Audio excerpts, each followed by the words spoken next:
Thank you very much, Chairman Sessions. I want to start by thanking the city of Lahaina, the island of Maui, the Civic Center, and everyone, the minority staff, the majority staff. It's a lot of work to bring Congress to the American people, but field hearings, in my opinion, are one of the most important things that Congress does, and maybe one of the most underused things that we do. Our work is here with the American people. Our work is not just in Washington, D.C. So it is a lot of work, and I want to appreciate the staff and everyone, both local and from Washington, who made this field hearing happen, and thank Chairman Sessions for his leadership and his work going back many, many months to plan and to hold this hearing at the most appropriate time with the best possible set of witnesses we could have to learn and understand how to move forward. As we all know too well in this room, 1 year ago, our country suffered a horrible tragedy when wildfire flames engulfed Lahaina, destroying everything in their path. And the damage was devastating. Families lost their homes, their livelihoods, their communities, and for many, their loved ones. We're here today in part to grieve with you and to acknowledge those painful losses.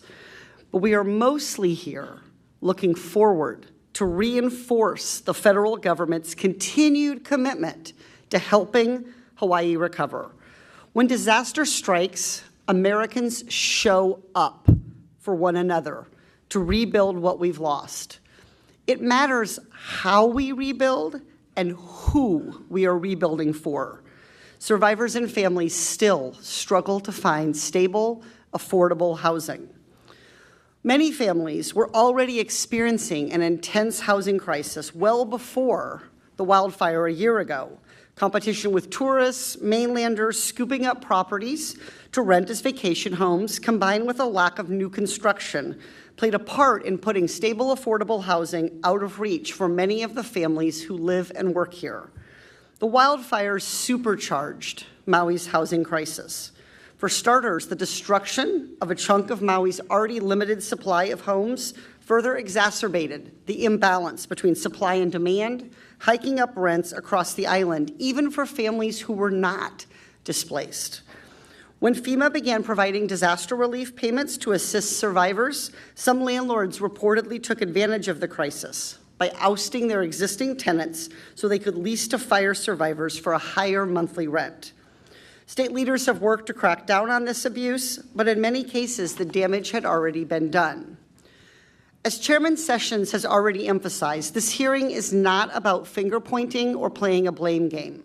We are here on a bipartisan basis to examine the response from all levels of government to last year's wildfires and to learn so that we can apply what we have experienced here to improve future disaster response. One takeaway that I've gathered already is that the United States needs to center affordable housing in its disaster response. I think this was a lesson from Katrina as well. I think what happened here is showing that we are still struggling to understand how to provide housing in the wake of disasters. Lahaina, like any area, has its own challenges and barriers to overcome in building affordable housing. But there are common root problems present from Hawaii to my home state of California. I represent Orange County, California. Expensive coastal property with geographic limitations, a lot of dependency on tourism. There's much in common, and we are struggling with many of the same root problems. We need Congress to step up and invest in affordable housing in advance of disaster so that we're not already in a shortage when we're trying to climb out. So I encourage Congress to think about passing the Affordable Housing Credit Improvement Act. It currently has 125 Democratic sponsors and 114 Republican co-sponsors. The tax credits in that bill would result in building 2 million new homes.